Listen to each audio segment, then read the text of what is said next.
ఈరోజు ఆంధ్రప్రదేశ్లో ప్రభుత్వం మార్పు జరిగింది. అయితే ఈ మార్పు జరిగిన తర్వాత ఏ పరిస్థితి ఉంటుందనేటటువంటిది కూడా ప్రతి ఒక్కరి ఆలోచనలో ఉంది. ఏంటంటే అంత క్రితం ఉన్నటువంటి 5 సంవత్సరాల లోపల అభివృద్ధి అనేటటువంటిదే లేకుండా అప్పుల ఊబిలో కూరుకుని పోయింది రాష్ట్రం. దాదాపు 12 లక్షల కోట్ల రూపాయలు అప్పులో ఉన్నది.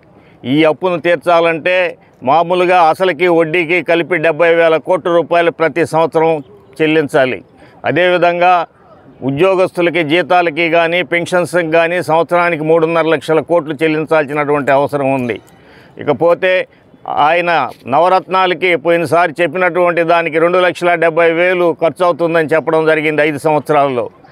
ఇక్కడ ఈరోజు చూస్తే ఎక్కువగా ప్రకటించడం జరిగింది. నవరత్నాల కన్నా ఎక్కువగా ప్రకటించడం జరిగింది ఇచ్చినటువంటి రాయితీలని. ఈ రాయితీలన్నింటినీ అమలు జరపాలంటే దాదాపు ఆ రోజు 2,70,000 కోట్లు అయితే ఈరోజు దాదాపు 6 లక్షల కోట్ల వరకు రాయితీలు అయ్యేటువంటి పరిస్థితి ఉంది. వీటన్నిటినీ తట్టుకొని నిలబడాలంటే రాష్ట్ర ప్రభుత్వం యొక్క ఆదాయం పెరగాలి. ఆదాయం పెరగాలంటే ఉన్నట్లుండి పెరిగేటువంటి పరిస్థితి లేదు. పోలవరం కానివ్వండి, అమరావతిని కానివ్వండి డెవలప్ చేస్తేనే అవుతుంది. అమరావతిని డెవలప్ చేస్తే ఈ యొక్క రాష్ట్రానికి పరిశ్రమలు వచ్చేటువంటి పరిస్థితి ఉంది. ఆ పరిశ్రమలు వచ్చేటువంటి పరిస్థితి ఈరోజు లేనటువంటి పరిస్థితి ఏర్పడింది. ఎందుకంటే వెంటనే రాష్ట్రం మామూలుగా కొత్త ప్రభుత్వం మారినంత మాత్రాన్నే పరిశ్రమలు వెంటనే వస్తాయనేటువంటి పరిస్థితి లేదు. అయితే ఇంకొకటి ఇక్కడ ఉంది. మామూలుగా రైతులు 33,000 ఎకరాలని ప్రభుత్వానికి ఇవ్వడం జరిగింది. 33,000 ఎకరాల్లో 8,000 ఎకరాలు ప్రభుత్వానికి వస్తుంది. అక్కడ కానీ అమరావతిని కానీ డెవలప్ చేస్తే ఈ యొక్క ప్రభుత్వ భూములు విపరీతమైనటువంటి ధరకు అమ్ముడయ్యి దాదాపు 2 లక్షల కోట్ల రూపాయల దాకా ప్రభుత్వానికి వచ్చేటువంటి పరిస్థితి ఉంది.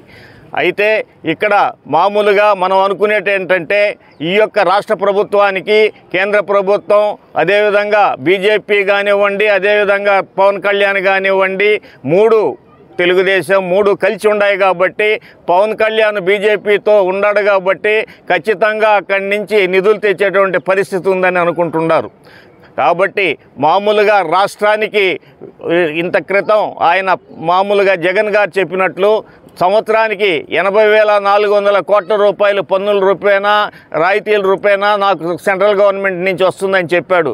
ఈసారి దాదాపు 1.5 లక్షల కోట్ల రూపాయలు ఇస్తే తప్ప రాష్ట్రాన్ని నుంచి అభివృద్ధి చెందేటువంటి పరిస్థితి లేదు. ఏది ఏమైనప్పటికీ రాష్ట్రం అభివృద్ధి చెందాలంటే మామూలుగా కేంద్ర ప్రభుత్వం మీద మాత్రమే ఆధారపడి ఉంది.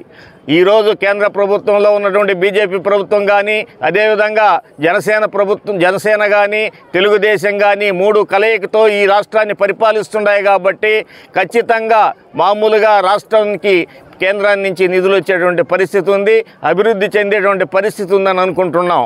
అయితే ఏది ఏమైనప్పటికీ కూడా ఈ యొక్క రాష్ట్రానికి మామూలుగా పరిశ్రమలు రావాలి, అదేవిధంగా అభివృద్ధి చెందాలి.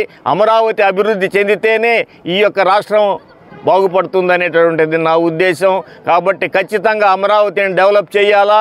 అమరావతిని ఎంత డెవలప్ చేస్తే అంత అభివృద్ధి చెంది ఆదాయం వస్తుందనేటటువంటిది నా అభిప్రాయం. మొత్తానికి గతంతో పోల్చుకుంటే ఈసారి 5 ఏళ్లలో అభివృద్ధి అనేది చేకూరుతుందని మీరు అభిప్రాయపడుతున్నారా?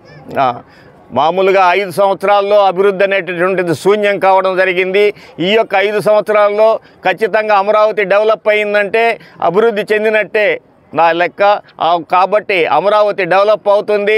అదేవిధంగా సెంట్రల్ నుంచి కూడా ఫండ్స్ వస్తాయి. ఆ ఫండ్స్ రూపంలో అమరావతిని కానీ పోలవరాన్ని కానీ అభివృద్ధి చేస్తే ఈ రాష్ట్రం బాగుపడేటువంటి పరిస్థితి ఉంది. కాబట్టి చింతించాల్సినటువంటి అవసరం లేదు. అయితే చెప్పినటువంటి రాయితీలన్నింటినీ వెంటనే ఇచ్చేదానికి వీలు లేదు కాబట్టి కొంతకాలం తీసుకొని ఇవ్వాల్సినటువంటి పరిస్థితి ఉంది. ఆ విధంగా కొంతకాలాన్ని తీసుకోవాల్సినటువంటి పరిస్థితి ఉంది.